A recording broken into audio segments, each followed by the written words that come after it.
Muito boa noite, eu sou Renana Lessa e a gente está entrando no ar ao vivo com mais um Entre Livros, diretamente da 2ª Bienal Brasil do Livro e da Leitura em Brasília. Esse é o nosso penúltimo programa, amanhã vai ser o programa de despedida, o último programa. A EBC está levando essa cobertura da Bienal para todo o país. E o programa Entre Livros, esse nosso programa, ele está em 66 países através da TV Brasil Internacional e também no planeta inteiro através do nosso portal. Se você quiser, inclusive, saber alguma coisa sobre a Bienal, quiser curtir aí o penúltimo, o último dia, ainda dá tempo, você entra lá em ebc.com.br/Bienal Brasília. Bom, e você pode mandar pergunta para a gente aqui também através daquela hashtagzinha EBC na Bienal. Bom, hoje a gente vai falar sobre a produção cultural nos anos de chumbo. A gente tem falado sobre os 50 anos de golpe militar, né? Os 50 anos do golpe de 64. E a gente hoje vai falar sobre essa produção cultural que aconteceu durante todos os anos da ditadura. Os meus convidados ilustríssimos são o poeta Hamilton Pereira da Silva, que é secretário de Cultura do Distrito Federal e é autor, entre várias outras obras, da Missa dos Quilombos, né? Coautor com o grande Milton Nascimento. Temos também o nosso diretor teatral, Aderbal Freire Filho, que é também apresentador do programa aqui da casa, do Arte do Artista. E recentemente ganhou o Prêmio Shell, mais um Prêmio Shell, de melhor direção pela peça Incêndios, com a grande Marieta também. E recentemente, né, ganhou esse prêmio. E também estamos com o cineasta Vladimir Carvalho, que integrou o movimento do Cinema Novo e dirigiu, entre muitos outros filmes, o documentário Barra 68, Sem Perder a Ternura.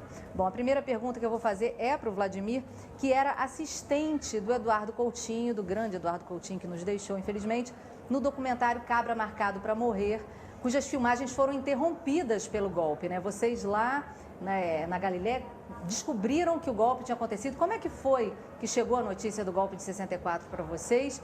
E o que aconteceu depois que vocês receberam essa notícia?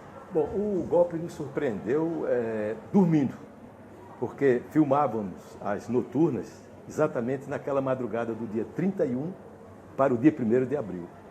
E, naturalmente, quando filmávamos de noite, então descansávamos um pouco de dia até chegar ao ponto de voltar às locações e continuar o filme. Então fomos despertados pelas pessoas da cidade onde estávamos hospedados. E acharam que era 1º de abril, em algum momento? Não, porque nós fomos despertados pelas pessoas que nos conheciam, assim, de vista. Tínhamos barba, porque estavam já um mês e tanto sem fazer barba, porque estavam filmando, concentrados. Tá? Então alguém falou assim, vai lá naquela casa e bate lá na casa dos barbudos, dos cubanos da filmagem. Foi assim que a gente foi despertado. E aí ficamos ali, alvoroçados, ainda sem saber de que se tratava.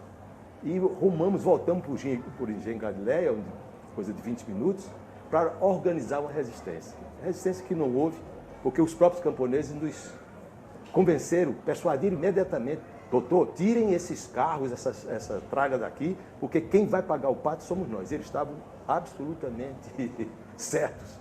E nós inclusive a Elizabeth, que era uma personagem-chave do filme, vocês disfarçaram, né? Pintaram o cabelo dela de loiro. Como é que foi essa história, né? Não, eu era praticamente o único nordestino da equipe de direção. Tinha a equipe dos eletricistas, mas da equipe de direção, ele era o único nordestino e que tinha apresentado Dona Elizabeth para o Coutinho. Então eles me encarregaram de dar um salvo-conduto, conduzir a Dona Elizabeth a lugar seguro. E eu não tive alternativa. Eu levei a Dona Elizabeth para a casa de um parente e dali 3 dias o parente vendo a televisão, os jornais, os rádios, com notícias do tipo assim, disfarçados de cineastas, um grupo de guerrilheiros iriam eliminar 20 delegados de polícia no interior de Pernambuco. Isso nos colocava contra o paredão. Se a gente fosse apanhado, algum de nós, o Coutinho teve preso ainda. Eu escapei, eu tenho uma sorte que não sei de onde vem, sei lá, entendeu? Mas aí eu tive que tirar a Dona Elizabeth imediatamente. Mas você desse teve cenário. que ficar na clandestinidade, né? Mas olha, só para completar, eu tomei a iniciativa de disfarçar a Dona Elizabeth, porque a foto dela estava nos jornais, estava na televisão, em toda parte. Oxigenei os cabelos dela, consegui um vestido berrante, ela parecia uma mulher da vida alegre, coitada, uma pessoa da maior dignidade passar por isso. E fui até um companheiro, um ex-companheiro de João Pedro III. Bom, mas dentro de tudo que aconteceu E naquele salvou- momento, ela ainda bem que salvou-se. vocês sobreviveram e, inclusive, puderam retomar essa história na década de 80, né? 18 anos depois. 18 anos depois. Pois é, essa história precisava ser contada, né? E aí o Cabra foi concluído, foi lançado depois e é considerado um dos principais documentários da história brasileira, né? O que ele tem de excepcional, na sua opinião? Eu reputo um dos maiores feitos da humanidade. Parece uma coisa meio exagerada, bairrista de alguma forma. Não é. Porque é excepcional esse filme. É aquilo que só acontece de 100 em 100 anos numa cinematografia. Porque ele misturou, ele teve uma sorte excepcional, porque o filme que a gente estava fazendo era um filme de laboratório. Laboratório no sentido que era um filme de ficção, praticamente. De certa forma, por mais paradoxal que pareça, os acontecimentos históricos modificaram completamente essa proposta. 18 anos depois, o Coutinho reencontra Dona Elizabeth, o país está voltando à legalidade, ao Estado de Direito, e é outro filme. Então há um entrelaçamento de realidade e ficção e memória e tudo. É uma coisa que não acontece em qualquer cinematografia. Com É certeza. excepcional esse filme. Excepcional. Aderbal, você era um jovem já envolvido com cultura nesse momento do golpe de 64. Como é que ele pegou você?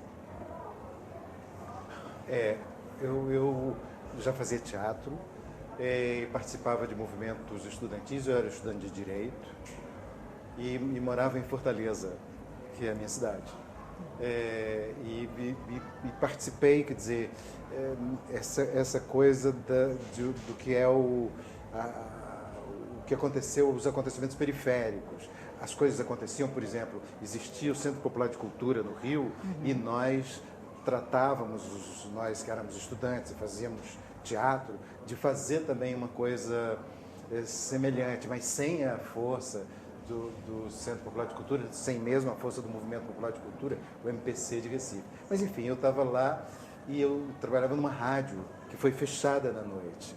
Então, eu, na verdade, eu fico vendo, às vezes, esse Aderbal era outro.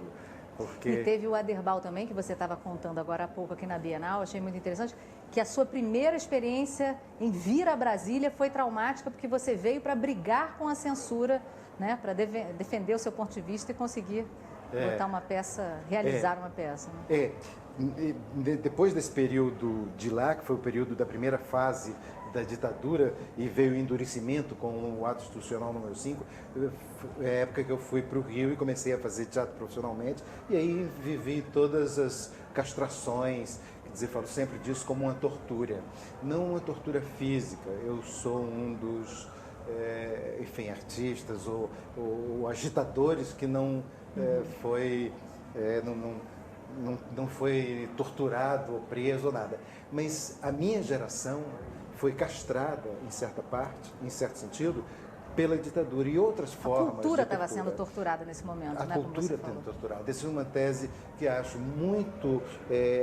a tortura que a cultura sofreu não tem resgate. O que aconteceu, atrasou um processo de criação, um processo, digamos, dialético que acontecia dentro dos grupos de teatro e que não progrediu porque imediatamente existiu um movimento de urgência, de enfrentamento. Esse movimento de enfrentamento, por exemplo, deu nas patrulhas ideológicas para quem fugia disso. Tem muita gente que defende que a resposta das nossas mentes brilhantes, dos nossos intelectuais, foi maravilhosa, né? Usou-se muito de criatividade, subterfúgios e tal, para driblar essa censura, que muitas vezes era até burra, né? Digamos. A gente pode falar isso.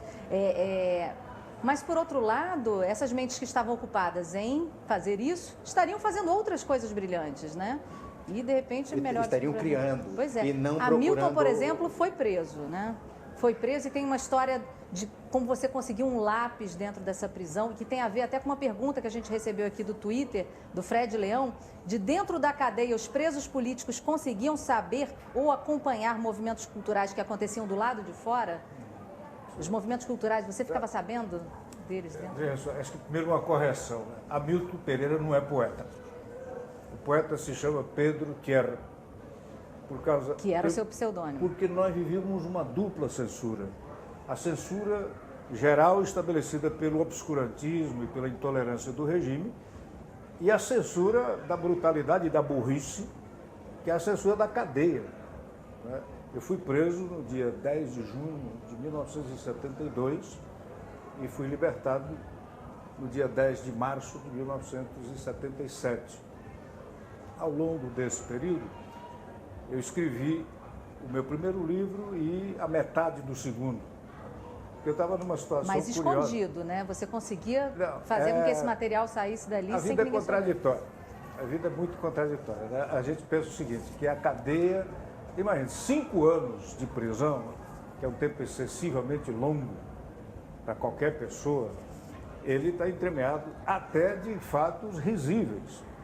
Né? Então, eu consegui uma... Lembra da Bic escrita fina, aquela canetinha amarela, opaca? Né? Eu pegava, escrevia num papel de cigarro e envolvia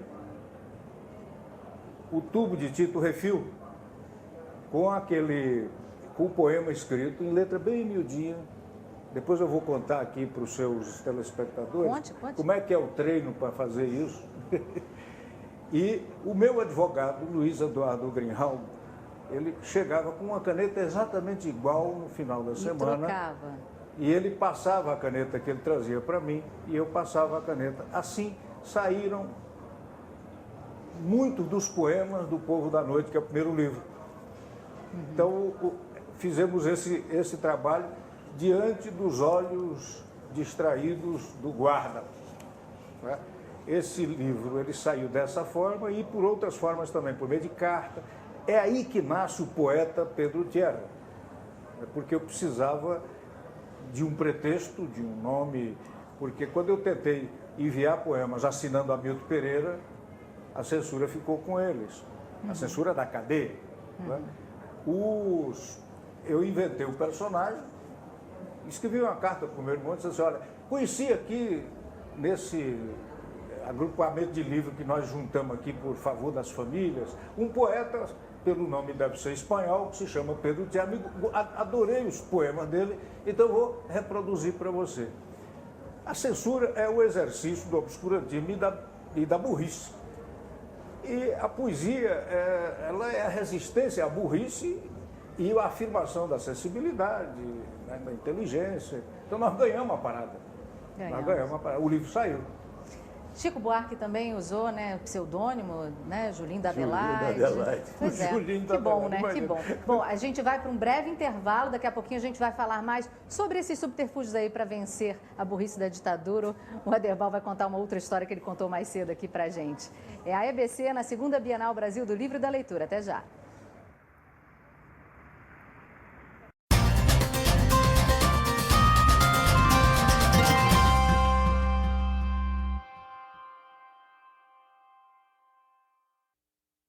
Estamos de volta com o Entre Livros, diretamente da segunda Bienal Brasil do Livro e da Leitura, em Brasília. E hoje a gente está falando sobre a produção cultural nos anos de chumbo. Eu estou com Hamilton Pereira da Silva, secretário de Cultura do Distrito Federal, com o diretor teatral e apresentador aqui da TV Brasil, Aderbal Freire Filho, e com o cineasta Vladimir Carvalho. E aí a gente tem uma pergunta que chegou aqui pelo Facebook, da Manuela Alcântara, que pergunta quais são as lacunas culturais de hoje, da atualidade, que vocês consideram que são resquícios ainda da censura da época da ditadura? Que, por mais que se conseguisse fazer muita coisa, mesmo com a censura, muita coisa também deixou de ser feita, né, Vladimir? Você, por exemplo, né, com o Cinema Novo, conseguiu fazer, né, houve uma produção interessantíssima, foi durante esse período, inclusive, que você realizou muitos documentários, inclusive O País do São Sarauê, mas o que hoje a gente tem de reflexo desse cerceamento que aconteceu ao longo de tantos anos? Bom, eu fui vítima da censura por algumas vezes. A principal foi a proibição, na verdade, a interdição do meu filme O País de São Sarauê por cerca de 9 anos. Bom, hoje em dia nós não experimentamos mais esse tipo de restrição.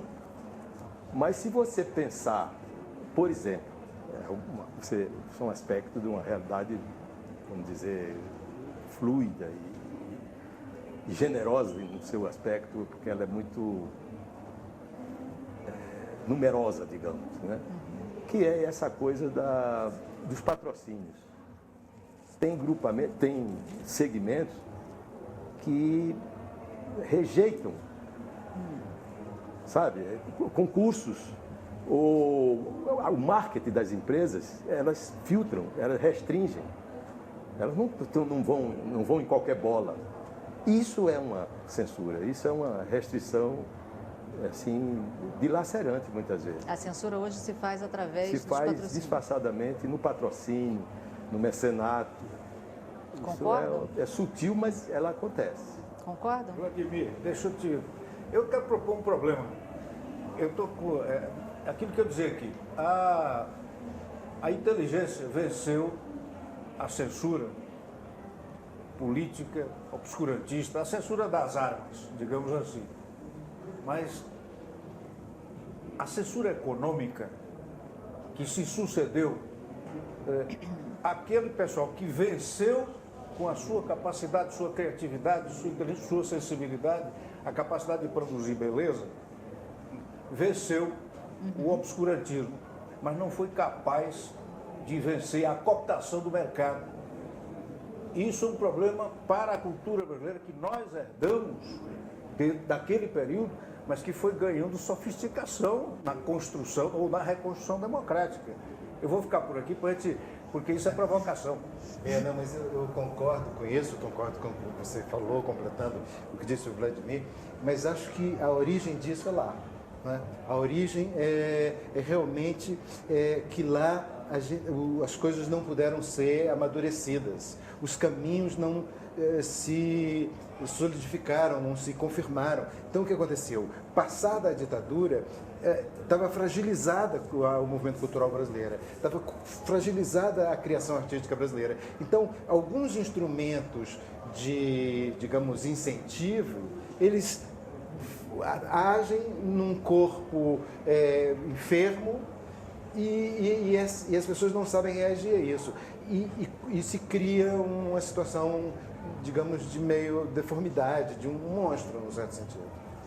Você contou mais cedo, eu prometi para esse segundo bloco, como que você conseguiu driblar a censura, né, naquela história que quando você veio se reunir aqui em Brasília. Conta pra gente, foi com Apareceu a Margarida? Não, foi com a peça da Leila Assunção. Apareceu a Margarida, a gente resolveu por lá mesmo, no ensaio de censura, os censores acabaram liberando.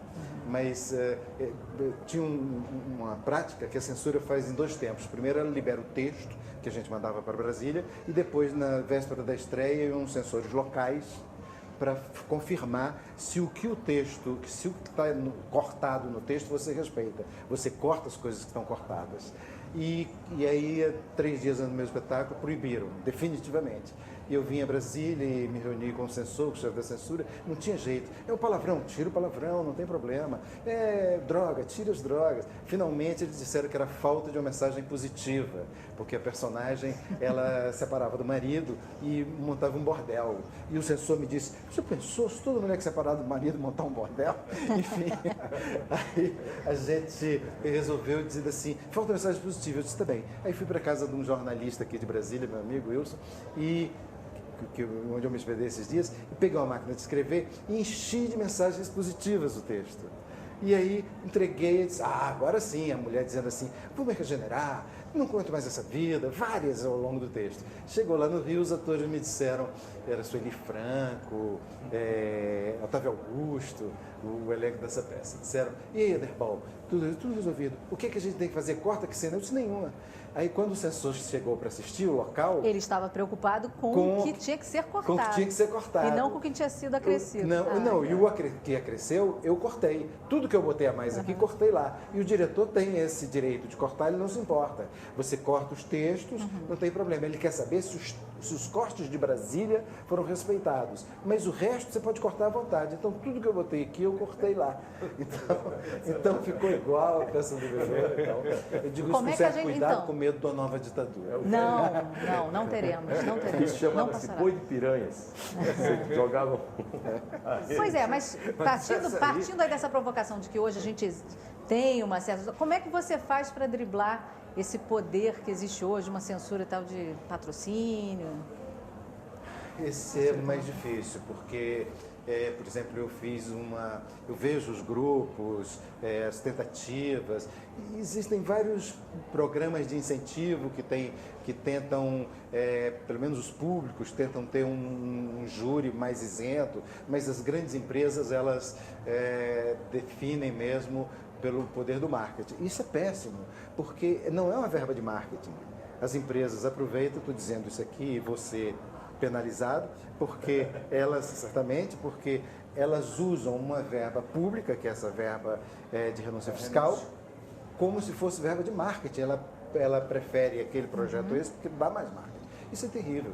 Eu fiz um monólogo meu há pouco tempo, inspirado nesse filme que nós estávamos falando, Juventude, chamado Depois do Filme. Tentei patrocinador de todo jeito e não consegui. Não tinha, entendeu? Esse perfil que interessava. Quer dizer, eu estou falando num caso, são milhares de pessoas, eu sou um privilegiado, não posso nem me queixar.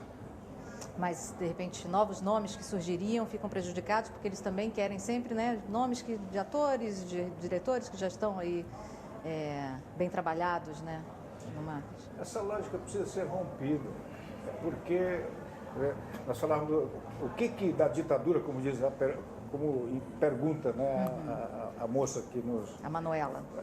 Nós temos um déficit, porque a ditadura destruiu a educação brasileira com os acordos MEC-USAID de 1965 e 66.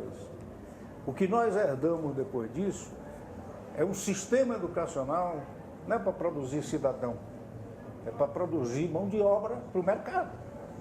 Então, isso tem consequências ao longo do tempo. As pessoas não são educadas para pensar o país, para oferecer a sua contribuição para o país. Elas são educadas para produzir mais-valia mesmo, coisa absolutamente... produzir lucro para as empresas. Então. Hoje, nós temos, além desse déficit, né, que a educação brasileira precisa responder, nós precisamos responder, né, nós temos a mercantilização. Nós tivemos nessa Bienal, que felizmente está debatendo os 50 anos aqui, porque foi a forma que nós encontramos para fazer com que Brasília, que foi a cidade testemunha da deposição do presidente, refletisse sobre o que aconteceu aqui. Né? Nós temos hoje, né, um debate em torno, né, dos temas culturais associado ao golpe e aquilo que ocorreu ao longo dos 20 anos, né, 21 anos, que nos permite extrair reflexões, conclusões, etc., sobre os prejuízos, digamos, do crime continuado, certo? Que a tirania é um crime, né? E no caso nosso foi um crime continuado. Então isso hoje faz com que o primeiro, até lembra, Vladimir vai lembrar, a primeira peça de teatro, e o teatro desempenhou um papel fantástico na resistência cultural à ditadura, que ganhou vulto, chamava Liberdade, Liberdade, que nós lemos aqui durante a Bienal, Flávio Rangel Milô, Paulo Otran, Tereza Raquel, à frente do elenco. E Vianney. Vianney Filho. Então, nós, hoje, estamos diante de um desafio que é o mercado quer padrão, o mercado não quer invenção, inventividade, criatividade.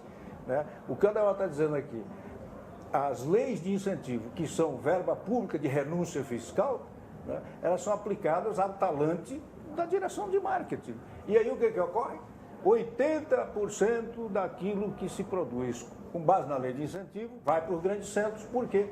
Porque esse é o grande negócio das áreas de marketing da empresa. Então, é só muito recentemente que nós estamos descentralizando isso e ainda estamos devendo muito. Estamos devendo, mas já estamos pensando sobre isso aqui, já estamos fazendo todos os telespectadores que estão nos assistindo pensarem também, né? E vamos combater, né? E é bom isso. Porque a gente está discutindo os 50 anos passados, essa data, essa marca triste, mas estamos pensando sobre hoje, porque o que isso provocou hoje, que consequências tem. E vamos continuar pensando aí. O programa está chegando ao fim, infelizmente, mas o papo foi muito bom e eu acho que deve reverberar nas cabeças de todo mundo. Na minha, pelo menos, está. A gente está de volta amanhã com a despedida do nosso programa Saideira aqui. É a EBC na segunda Bienal Brasil do Livro e da Leitura em Brasília. Amanhã a gente vai falar sobre... Tenho que achar a ficha aqui. Amanhã a gente vai ter o tema o aniversário de Brasília, que é amanhã, e também um balanço aí desses 10 dias de Bienal. A gente se vê amanhã. Até lá.